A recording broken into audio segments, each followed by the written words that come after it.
votre rendez-vous de réflexion et de solutions pratiques pour avancer dans la vie et surtout à la lumière du Saint-Esprit. Aujourd'hui et comme toujours, nous abordons un sujet sensible et profond. Il s'agit de vaincre la peur du mariage. Vaincre la peur du mariage, c'est le thème du jour. Et pour en parler, j'ai avec moi sur ce plateau un conseiller spirituel. Il est là pour nous donner des clés essentielles pour construire une image saine du mariage. Restez avec nous car votre émission commence maintenant. Bonsoir, apôtre. Bonsoir, chers journalistes, bonsoir, chers téléspectateurs de Télé Évangélique. Nous espérons que vous allez bien. Je vais très bien par la grâce de Dieu. D'accord, présentez-vous à nos chers téléspectateurs. Alors ici, c'est votre serviteur, le révérend apôtre Tanguy de Pointe-Ocla. D'accord. Aujourd'hui, nous parlons de vaincre la peur du mariage. Déjà, que vous inspire ce thème? Je crois que c'est vraiment une thématique très importante. Un thème vraiment important parce qu'aujourd'hui, la question sur le mariage est une question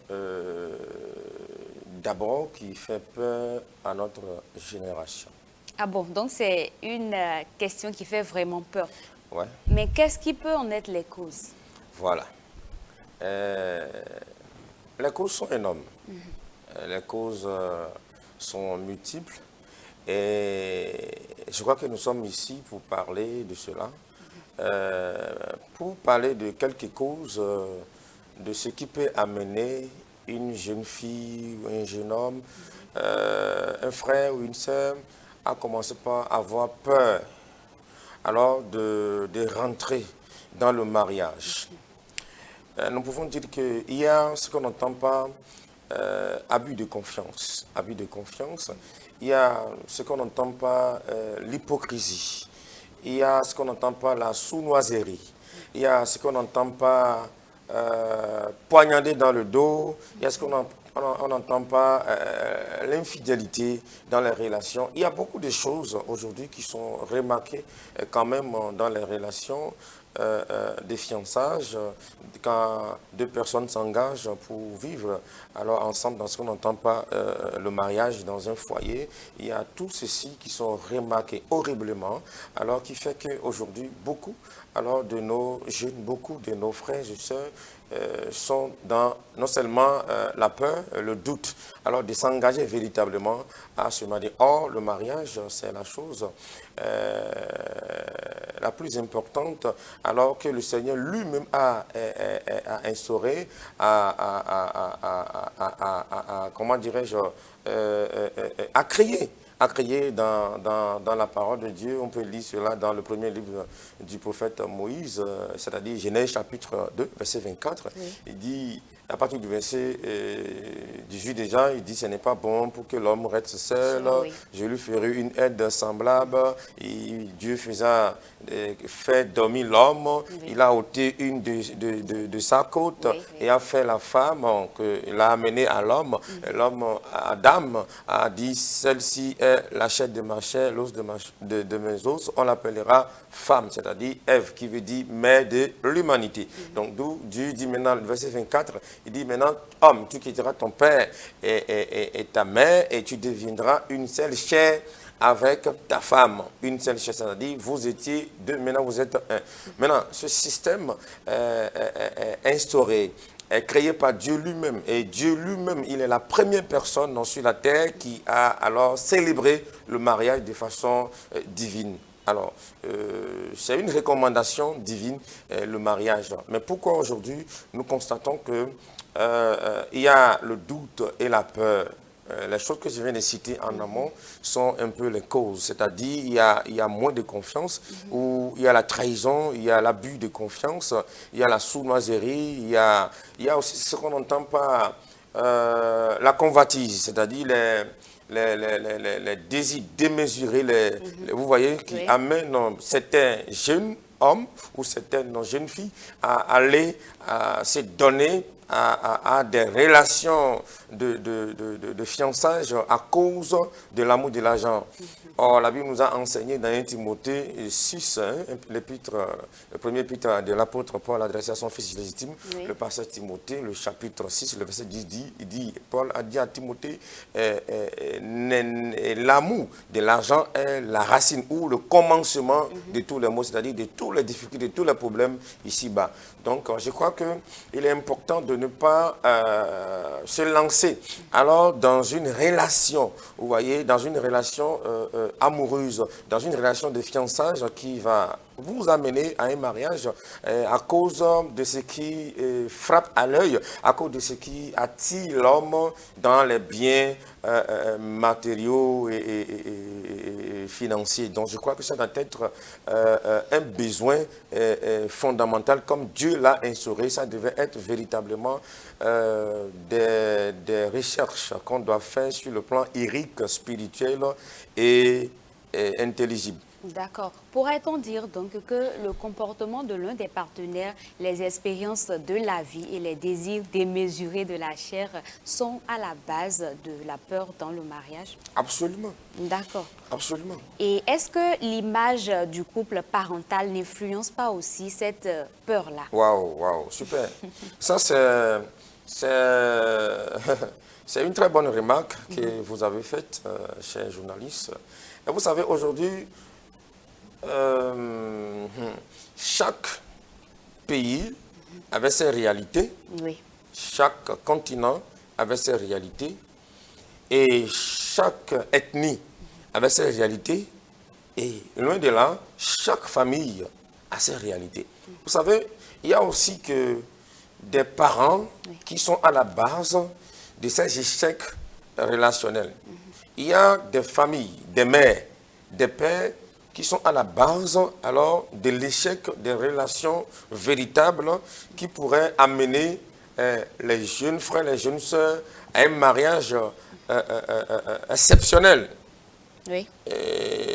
Mais des parents sont aussi à la recherche des hommes où la mère dit à la fille, ma fille, il ne faut pas aller te marier à quelqu'un qui n'a pas de voiture. Il ne faut pas aller te marier à quelqu'un qui ne gagne pas un grand salaire. Il ne faut pas aller te marier à un simple instituteur et qui ne peut pas t'acheter de moto, qui ne peut pas t'acheter de véhicule, qui ne peut pas me construire. Moi, ta maman, tu sais, j'ai souffert avec toi, hein? J'ai souffert avec toi pendant des années et tu sais comment j'ai souffert pour toi, mais ton mari que tu vas avoir doit pouvoir me récompenser. Est-ce que c'est dans ces logiques, est-ce que c'est dans ces réflexions qu'il faut encourager sa fille à aller se marier à un homme? Non, loin de là. Le mariage d'abord est basé d'abord sur l'amour, et l'amour véritable. L'amour véritable. Et le mariage ne doit pas se baser seulement sur l'amour qu'on appelle l'amour éros, l'amour passionné, donc l'amour sexuel. Oui. Non, ce n'est pas parce que, en tant que fille, j'ai trouvé un homme qui est élégant et qui sait faire l'amour, et je l'aime parce qu'il est élégant. Non, ce n'est pas ça. Donc, ce n'est pas à cause de l'argent aussi, comme le pensent d'autres parents. Est-ce que ton mari, là, qu'est-ce qu'il fait? Il y a des jeunes filles qui viennent voir les mamans ou les papas pour dire s'il te plaît, maman, j'ai trouvé mon fiancé que je veux te présenter. Il dit, amène-le. Mais avant que tu l'amènes, dis-moi, il fait quoi dans la vie? Effectivement. Il travaille dans quelle entreprise? Il est un ministre ou bien il est député? Bon, ou bien, dis-moi, c'est un véhicule? Donc, les parents, certains parents commencent par poser des conditions à les filles. Et c'est sur ces conditions-là qu'ils vont se marier. C'est grave. C'est grave parce que ce n'est pas tout ce qui brille qui est de l'or. C'est pas tout ce qui brille qui est de l'or. Et en entame, j'ai dit tout à l'heure que Paul a recommandé alors à son fils Timothée, dans Timothée 6, dit que de ne pas avoir l'amour de l'argent. Donc lorsque vous poussez votre fille dans l'amour de l'argent, elle peut vous ramener demain tous les problèmes. Et vous pouvez risquer sa vie aussi. Parce qu'aujourd'hui, il y a des hommes, hein, en griffe, Oui. qui sont prêts à dépenser pour la fille, même pour enlever sa gloire. Enlever sa gloire et réduire sa durée de vie. Et votre fille va se marier, un millionnaire, un milliardaire, et va vivre pour 10 ans. Et où elle vit tout le temps, du moins, elle tombe malade. Elle est toujours malade, mais l'argent n'est pas synonyme de la joie ni de la paix du foyer. La paix, c'est Dieu qui donne la paix. Et la paix, c'est la quiétude du cœur. Vous voyez un peu ça? Oui. C'est la stabilité. Alors, de l'âme de l'homme, quand ton âme prospère et en bon état, comme l'a dit l'apôtre Jean dans son 3e épître, le chapitre 2, oui, c'est ton âme. Quand ton âme prospère et en bonne santé, tu es béni, tu es heureux, tu es heureuse et tout va bien. Donc ce n'est pas, en fait, pousser son enfant, va chercher un milliardaire, va chercher un millionnaire. Le diable aussi a envoyé ses agents qu'il a bénis pour détruire la vie de beaucoup de filles. Détruire la vie de beaucoup de filles. On a eu des témoignages, je vous dis vrai, on a eu des témoignages où des gens dans des loges, permettez-moi le mot, Oui, oui. et qui, on les recommande, les dieux les recommandent d'aller coucher avec les jeunes filles et puis les donner de l'argent, déposer en eux des maladies et voler leur gloire. Et c'est réel, c'est la mission du diable. L'évangile de Jésus selon Jean chapitre 10, le verset dit quoi? Il dit le voleur ne vient que pour faire quoi? Dérober. C'est-à-dire voler, détruire et voler, détruire et faire quoi? Et tuer, Oui. égorger. Mais Jésus dit, moi je suis venu afin que les brebis aient la vie et qu'elles soient dans l'abondance. Donc Dieu, nous devons conseiller nos jeunes filles, nos jeunes frères. Ce n'est pas l'argent. L'argent, c'est vrai que l'argent, c'est bien. L'argent nous aide à faire beaucoup de choses. Mais nous n'allons pas aller à la recherche d'un homme ou d'une fille, d'une femme avec laquelle nous allons faire notre mariage à cause de l'argent. Est-ce qu'elle a l'argent? Est-ce qu'elle est riche? Non. Est-ce qu'elle m'aime? Elle peut répondre à mes exigences, à mes besoins? Si c'est bon, allez. D'accord. Voilà ce que je peux dire. Je voudrais aborder un autre aspect de la chose. Oui. Parlons de la relation de couple entre parents. Je vis dans une famille où nous avons grandi et papa n'a fait que battre maman tout au long de notre vie. Wow. Voilà. Ça laisse des séquelles. Voilà, justement. Ça laisse des séquelles dans le cœur des enfants. Et cela crée aussi ce qu'on n'entend pas, la malédiction héréditaire. C'est-à-dire, c'est ça qui crée ce qu'on n'entend pas, la blessure intérieure. Ça crée la blessure intérieure. Et aujourd'hui, nous constatons qu'il y a des frères dans les mariages, ils ne font que battre les femmes. Ils ont hérité ça d'où? Ils ont hérité cela de les pères. Effectivement. Parce que quand ils voient tout le temps les papas qui battent les mamans depuis les bas âge, cela est gravé dans leur mémoire, dans leur homme intrinsèque. Vous voyez un peu ça? Oui. Bon, et ça les dérange et ça les a habités. Et quand après aussi les mariages, ils commencent sur le même fondement. C'est là où on parle des fondements antiques. Oui. Donc c'est un mauvais fondement que ce parent a établi, a créé pour sa progéniture. Et ça continue. La Bible dit, la malédiction va jusqu'à 4e génération. Et quand on parle d'une génération, ça fait 50 ans. Donc 200 ans, tous les enfants qui vont sortir de cette famille, celui qui n'arrive pas à s'accrocher à Jésus et à avoir véritablement ce qu'on n'entend pas, la nouvelle naissance et la conversion en Christ, va aussi subir les mêmes traces et sera dérangé par ce mauvais fondement de ce parent. Et si c'est au niveau de la fille et que c'est la maman, il y a des femmes qui bastonnent les maris, qui attrapent le col, déchirent l'habit. Ça crée aussi des séquelles, ça crée aussi des blessures intérieures dans la vie de ces jeunes filles. Et quand elles vont se marier, ce mauvais fondement est créé et eux aussi commencent à faire la même chose. Parce que quand on parle de la malédiction, ça vit dans le sang. Donc le sang commence par alors attirer cette malédiction et cette jeune fille aussi dans son mariage. Il commence par fermer la porte sur son mari. Tu ne sors pas, j'ai dit. tu ne sors pas. Si tu ne me dis pas là où tu vas, là, tu ne sors pas.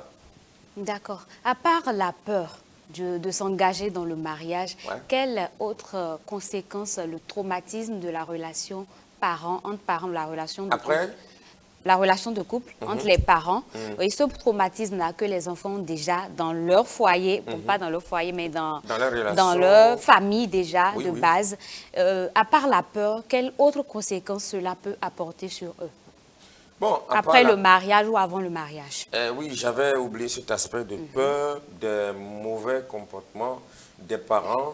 Vous voyez, j'ai parlé seulement au niveau de l'héritage, Oui. du fondement antique. Je n'ai pas parlé de la peur que cela peut alors engendrer également dans leur vie. Oui, parce que lorsque tu es un homme, tu vois ton papa tout le temps, c'est que des bagarres tous les jours, bagarre, bagarre, bagarre, bagarre. Il n'y a pas la joie, la paix. Tu n'as jamais vu papa et maman s'asseoir, discuter ensemble, causer ensemble, animer la galerie dans la famille et tous les jours, c'est Jet Li et Jackie Chan, vous voyez, et surtout casser les verres, toutes ces choses-là, ça fait que les enfants se posent des questions pour dire, alors là, bon, bon, on a appris que nous aussi on va devenir papa demain, maman demain, mais c'est comme ça, c'est qu'on va vivre aussi. Ah, c'est horrible, c'est pas bien, c'est pas bien. Alors vraiment, sincèrement, si c'est ça, ce n'est pas la peine d'aller chercher la fille de quelqu'un et commencer par la bastonner tous les jours. Et ce n'est pas la peine aussi d'aller devenir le mari de quelqu'un et qu'on me bastonne tous les jours. Donc, si c'est comme ça, alors, bon, je fais choix pour la solitude. Vous voyez un peu, Oui, oui. pour la solitude. Ou, bon, si j'arrive à faire un accident de grossesse, je vais faire un enfant et puis ça s'arrête là. Donc, je ne veux pas aller me marier, aller dans la maison d'un homme pour qu'on me bastonne tous les jours. Et moi aussi, je suis un homme, je ne veux pas aussi faire l'erreur, amener la fille de quelqu'un, commencer pas à la bastonner parce qu'elle ne me comprend pas à la bastonner aussi, comme ce qui se passe avec papa et maman. Donc, cela crée ces peurs et ces doutes de s'engager dans le mariage de ses enfants. Donc, en dehors de ça, là maintenant, ce que cela peut engendrer dans leur esprit, c'est quoi? C'est-à-dire, ça peut engendrer, c'est-à-dire quand l'homme, il voit la femme, c'est comme la femme est mauvaise, la femme est mauvaise, et si la fille voit l'homme, que les hommes sont mauvais, les hommes sont méchants. Et ça fait qu'il y a des jeunes filles qui commencent à éviter les hommes. Parce qu'il a vu la méchanceté de son papa. Pendant que son papa bastonnait sa maman tout le temps. Vous voyez, Oui. la tirer par terre, la bastonner, le sang coulait. Donc ça fait que cette jeune fille dit les hommes sont mauvais. Parce que c'est ce qui est resté dans sa mémoire. Il voit que l'homme est mauvais. Donc je ne veux pas me marier. L'homme est mauvais. L'homme est mauvais. Et si c'est du côté de la maman, l'homme voit que maman ne prépare pas à temps pour papa, papa vient, papa ne mange pas, ou on veut servir papa, on jette le repas sur la table, on ne la sait pas avec politesse, avec amour, et on traite papa comme esclave, etc., etc. Donc, moi aussi, j'ai peur d'avoir une femme pour être traitée comme mon papa. Voilà d'autres aspects. D'accord. Tout ça m'amène à cette question. Quel est le rôle des parents dans le processus du mariage des enfants? Merci. Le rôle des enfants dans le processus du mariage commence déjà quand les enfants deviennent matures. Quand les enfants commencent à avoir déjà l'âge de raison, vous devez commencer par les faire asseoir et les enseigner sur le mariage. Les enseigner sur le temps de fiançage qui est alors le temps qui sépare le début de votre relation jusqu'au mariage, temps de fiançage. Donc, les parents doivent commencer par enseigner à leurs enfants qu'est-ce que le fiançage, qu'est-ce que le mariage, comment il faut faire le choix de sa conjointe ou de son conjoint. D'accord. Donc, le parent doit pouvoir alors enseigner à ses enfants que, premièrement, le mariage est spirituel. Oui, le mariage est spirituel. Il est spirituel. Le mariage, son côté de bonne réussite est typiquement spirituel. Parce que si les parents n'enseignent pas à leurs enfants qu'il faut que vous retrouviez votre côte. Et que vous devez aller devant le Seigneur, la face de Dieu, pour prier et demander à ce que Dieu vous fasse rencontrer votre côte, c'est-à-dire votre âme sœur, votre moitié, et que le fils ne respecte pas cela, parce que ça peut lui amener des problèmes. Que le mariage, le choix du conjoint ne se base pas sur la beauté, et ni sur la race. Parce qu'aujourd'hui, nous constatons que beaucoup de nos fils, beaucoup de notre génération, ils prennent un stylo et un papier rame et ils définissent les choix selon les qualificatifs, selon les conjoints. Vous voyez, les besoins. Oui. Elle doit être une femme soumise ou... Non, il y a d'autres qui vont directement chercher, elle doit être claire. Elle doit être claire. On est d'accord? Oui. Et elle doit être comment dirais-je, elle doit être de Porto Nouveau. Si elle n'est pas de Porto Nouveau, ça, je ne veux pas. Vous voyez ça? Oui. Pendant, d'autres vont dire, elle doit être au moins de 1,80 m. Parce que moi, je suis à 1,60 m. Si nous sommes deux coups, on va faire des pygmées. Vous voyez un peu ça? Oui. Donc, au moins, si elle est plus élancée que moi, ça va aller. Oh, c'est Dieu qui donne des enfants. Et c'est Dieu qui sait l'enfant qui va envoyer. Vous pouvez tous deux coups, Dieu va envoyer des enfants élancés. Donc, deuxième chose, on dit, ok, elle doit être d'une famille royale. À revivre quoi. Tu comprends? Donc, ils alignent des choses. Elle doit être une femme intellectuelle, doit avoir au moins licence académique. Et en dehors de ça, ses parents doivent avoir les moyens elle doit sortir d'une famille riche. Et c'est mimer les choses. Tu vois un peu ce qu'il dit? Oui. Mais Dieu n'est pas dans ça. C'est ce que tu veux. Oui. Mais qu'est-ce que Dieu veut pour toi, mon fils? Le parent dit ça. Qu'est-ce que Dieu veut pour toi? Ce que Dieu veut pour toi, c'est ça qui est alors meilleur. On dit l'homme propose, mais Dieu dispose. Oui. Qu'est-ce qui alors a fait que Esau, le frère de Jacob, a été rejeté, vraiment a eu la colère de ses parents? C'est parce que là où il s'en va se marier, les parents ne sont pas d'accord. Selon son choix, les parents ne sont pas d'accord. Mais il fait ça by force. Il fait ça avec force. Et maintenant, son frère Jacob a obéi à ce que ses parents disent. Va dans la maison de ton oncle Laban. Et lui, il est parti, il a obéi alors au choix de ses parents, et qui est un bon choix. Et c'est pourquoi Dieu a bâti alors sa nation sur les 12 tribus, c'est-à-dire les enfants de Jacob, Israël. Donc, nous devons obéir des fois quand même aux conseils de nos parents pour ne pas faire des erreurs. Et pas tous les conseils. En parenthèse, Oui. En amont, j'avais dit que des parents nous font aussi à les enfants des choix un peu démesurés, oui. En disant que est-ce qu'il a l'argent, est-ce qu'il a... Non, le fils doit réfléchir et aussi aider ses parents à comprendre sur ce point. Donc les parents doivent donner de l'éducation sur comment se marier, comment faire le choix selon Dieu et selon alors le désir de son amour et non de l'argent. D'accord, apôtre, on va y revenir tout à l'heure. Chers téléspectateurs, nous allons ensemble suivre l'histoire du jour. Bonsoir, chers téléspectateurs. Je suis une jeune femme de la trentaine révolue. Si je suis ici, c'est parce que je pense qu'à travers cette émission, vous pouvez me prodiguer des conseils qui me permettront de sortir d'une situation difficile que je vis, d'un traumatisme, je dirais, que je vis.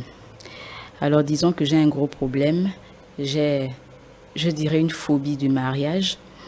Alors, simplement parce que j'ai vécu avec mon père et ma mère, mais durant toute mon enfance, je n'ai jamais vu ma mère, je dis bien jamais vu ma mère heureuse dans ce mariage. Ils sont mariés légalement. Mon père a toujours passé son temps à l'humilier, à la tabasser. Et dans ça, Elle a décidé une fois de partir et il nous a mis à la porte, mes frères et moi, ainsi que maman. Mais elle est revenue le supplier et nous avons à nouveau intégré la maison. Il se fait que papa a une maîtresse et des enfants et il a toujours préféré ses enfants à nous. Et il ne subvenait pas à nos besoins, il ne prenait pas vraiment en charge nos études.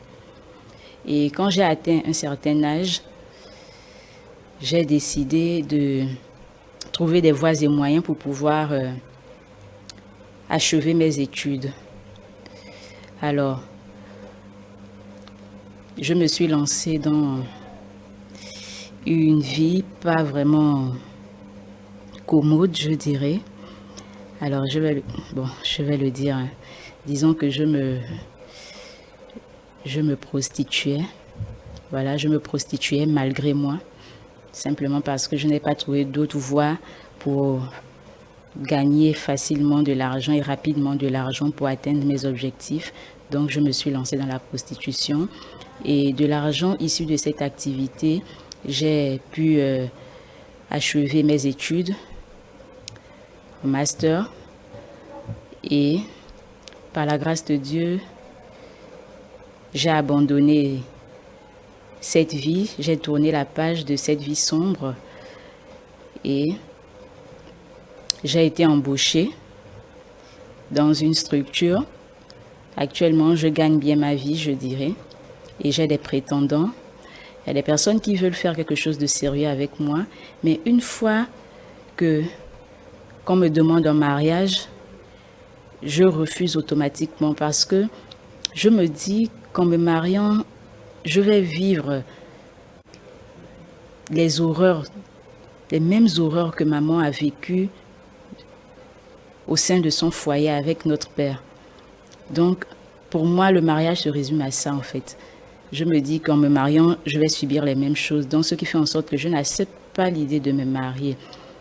J'ai eu des personnes, 2 à 3 personnes qui m'ont proposé le mariage après un temps de relation, mais je les ai toutes refusées, ces demandes en mariage. Il y a quelqu'un encore qui veut bien se marier avec moi. Moi aussi, je veux bien. C'est pas que je ne veux pas, je veux bien, mais c'est que je suis en quelque sorte traumatisée et j'aimerais que vous m'aidiez à sortir de cette situation.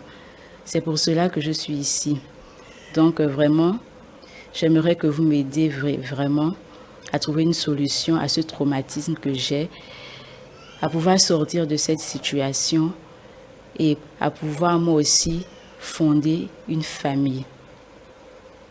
Donc, je me demande vraiment que faire et j'espère vraiment que vous allez m'aider à trouver une solution. Merci. Nous sommes de retour sur ce plateau. Apôtre, vous avez suivi l'histoire avec nous. Très bien, une belle histoire, vraiment. Que pensez-vous de tout ceci? Voilà, je crois que tout à l'heure, c'est comme si j'avais déjà suivi l'histoire, la vidéo, la séquence de vidéo. Oui, ça fait mal, c'est triste. Vous voyez, c'est triste. C'est triste que une fillette, c'est-à-dire, je parle de son bas âge, Oui, oui. et une fillette qui grandit auprès de ses parents, qui voit comment son papa bastonnait sa maman, la traitait de tout. Sa maman n'a jamais eu la paix ni la joie dans ce foyer, et jusqu'à ce que ça a créé une blessure intérieure dans le cœur de cette fille qui a grandi avec cette blessure. Vous savez, comme le dit l'autre, une blessure à l'extérieur du corps peut être facilement pensée. Mais la blessure, j'allais dire, la blessure intérieure, son pansement est difficile pour les médecins. C'est difficile pour ceux qui guérissent les blessures du corps physique. Là, ici maintenant, nous parlons de la blessure de l'âme. Son âme est blessée. Et qui peut guérir ces blessures? Il s'appelle Jésus. C'est pourquoi Jésus pourrait dire dans son dans sa parole, dans Luc, l'évangile de Jésus selon Luc chapitre 4, le verset 18, si nous lisons là-bas, nous comprenons que Jésus a bel et bien dit que, Luc chapitre 4, je vais dire ça, c'est important. D'accord, verset 18, il dit ceci. Il dit, l'Esprit du Seigneur est sur moi parce qu'il m'a oint pour annoncer une bonne nouvelle aux pauvres. Il m'a envoyé pour guérir ceux qui ont le cœur brisé. Ceux qui ont le cœur brisé, pour proclamer aux captifs la délivrance et aux aveugles le recouvrement de la vue, pour renvoyer libres les opprimés. Vous voyez, ceux qui ont le cœur brisé, pour guérir ceux qui ont le cœur brisé. Donc le cœur de cette femme, de cette jeune dame, a été brisé par son papa. Donc son papa a blessé son cœur, et cette blessure est restée dans son cœur jusqu'à là où elle est en train de parler. Donc ça fait qu'elle a pris la résolution de ne jamais se marier. On est d'accord? Oui. Maintenant, nous pouvons parler aussi de ce qu'on n'entend pas, la possession. Ce n'est pas cependant qu'on parle des démons délivrés. Il y a aussi des choses qui pénètrent dans notre âme, qui dérangent notre âme. Et que c'est seulement Christ qui peut nous délivrer. Là, elle est dans un état de possession de ce qu'on n'entend pas, un esprit de colère qui l'habite, un esprit de chagrin, un esprit de dégoût du mariage qui l'a habité. Et quand même, quand elle disait tout à l'heure, si elle voit un homme qui lui fait des avances de mariage, elle aime la personne, mais elle est toujours sur le poids de ce qu'elle va vivre, ce que sa maman a vécu. Oui. Et elle désiste après.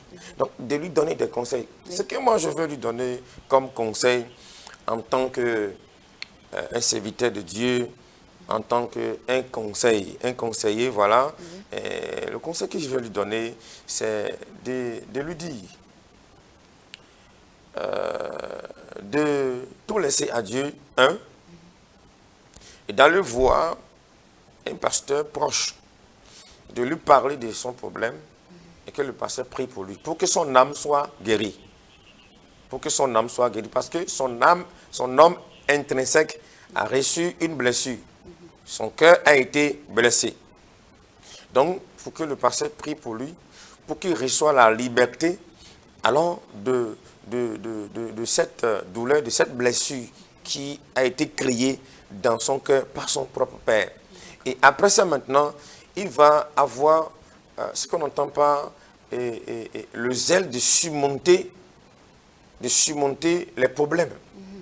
Parce que dans la vie, même si son papa n'avait pas mener ses sales caractères avec sa maman, oui. Aucune relation de fiançailles ou de mariage n'est facile. Oui. Parce que vous avez quitté, chacun a quitté ils ont des éducations différentes. Différentes éducations. Oui. Donc, ils n'ont pas la même éducation. Ils vont voir des choses qui ne sont pas des mêmes, qui peuvent fâcher l'autre. On supporte et on gère. Donc, ça, là, ça ne manque pas. Donc, lui-même va voir maintenant l'esprit de surmonter alors tous ces différents pour pouvoir maintenant se donner véritablement à un homme. Mais seulement pas à un homme parce que l'homme est venu vers elle. Elle doit d'abord chercher la face de Dieu. Si véritablement, depuis depuis le temps que j'ai subi, le dégoût et tout ça là, l'homme là, est-ce que c'est véritablement ma côte? Est-ce que c'est mon mari? Elle doit chercher la face de Dieu et prier et que Dieu l'oriente vers ou amener un homme vers elle. D'accord. Doit-elle parler de son traumatisme à son fiancé pour qu'il puisse l'aider dans ce processus de guérison? Absolument. D'accord. Absolument, elle doit parler de ça à son fiancé et que le fiancé sache véritablement que sa fiancée souffre alors d'un mal, parce que c'est un mal, elle souffre d'un mal, vous voyez ça, non? Oui, oui. Elle souffre d'un mal, donc le fiancé en question doit connaître ce mal dont souffrait depuis des années et sa fiancée, et elle aussi va l'aider avec des conseils. Sinon, si elle ne le dit pas à son fiancé, parce que ce mal l'amène à avoir des comportements contre son gré. Vous voyez, à un moment donné, quelque chose va commencer par lui dire, bon, il faut couper cette relation. Et pour couper cette relation, elle va commencer par faire ce que l'homme là n'aime pas. pour lui démontrer que, mon ami, je ne veux plus encore cette relation. Or, tous ces comportements ne dépendent pas d'elle-même, parce que la blessure qui est en elle commence par se révolter. Tu dis, tu sais que je suis là, non? Tu sais que tu ne dois pas avoir les mêmes problèmes que ta maman, non? Et tu sais que c'est quand tu vas te marier que tu vas avoir ces problèmes, non? Et pourquoi tu veux t'engager pour un mariage? Alors, brise cette relation-là, refuse. Or, là, ça devient un démon. Ça devient un esprit mauvais qui l'habite et qui l'amène à briser elle-même toutes ces relations. Après ça, deuxième chose qu'elle doit aussi faire, parce que là, elle avait un problème. Mais c'est pour ça qu'on dit, les blessures intérieures créent d'autres problèmes, créent d'autres blessures, créent d'autres problèmes pour celui qui porte la blessure. Vous voyez un peu ça? Oui. À cause de cette blessure intérieure, elle peut t'amener à, par colère, blesser quelqu'un. Et ça peut l'amener même à tuer son papa.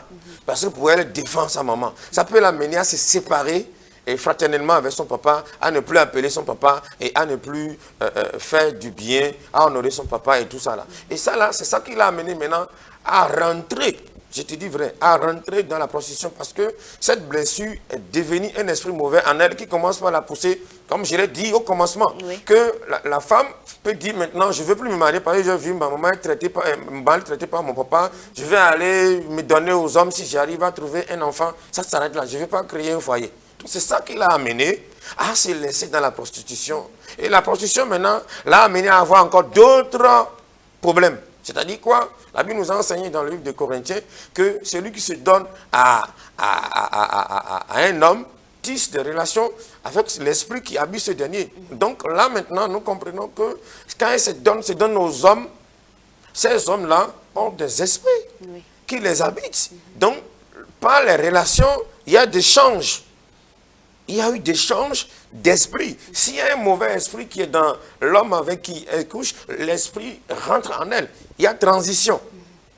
Donc, il y a tous ces esprits-là ajoutés à sa blessure qui la tourmente. Et ça fait qu'elle est bouleversée, elle ne sait pas quoi faire. C'est pourquoi elle a besoin alors des conseils. Et je la conseille alors d'aller voir un pasteur qui est véritablement et divinement spirituel et pour que le pasteur prie pour lui, pour d'abord chasser cet tas de démons qu'elle allait elle-même amasser par ces hommes-là dans sa carrière de prostitution. D'accord. Apôtre, nous allons également suivre l'avis de la population face à tout ceci. Merci.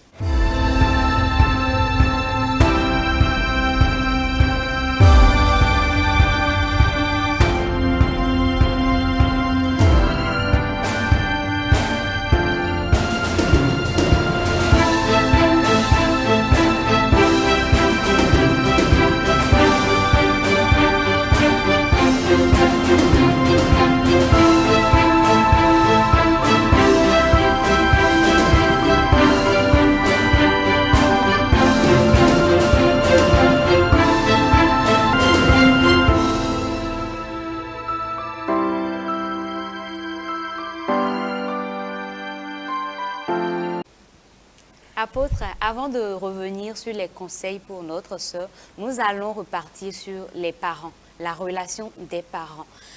Si vous avez un conseil à donner au couple, quel serait votre conseil? Donner conseil au couple en général. Au couple en général. Oui. Sur la gestion du couple, ce qu'il présente devant les enfants. Ce qu'il présente devant les enfants. Oui, ce que je vais dire à mes chers amis, couples, mari et femme qui ont déjà eu la grâce d'avoir avec eux dans leur foyer des enfants, je crois que c'est très important. Lorsqu'ils ont des incompris, lorsqu'ils ont des différends, que ces incompris ne se traitent pas en présence de leurs enfants. Parce qu'il y a des temps, des moments propices à gérer les incompris et les différends qu'il y a entre le mari et la femme.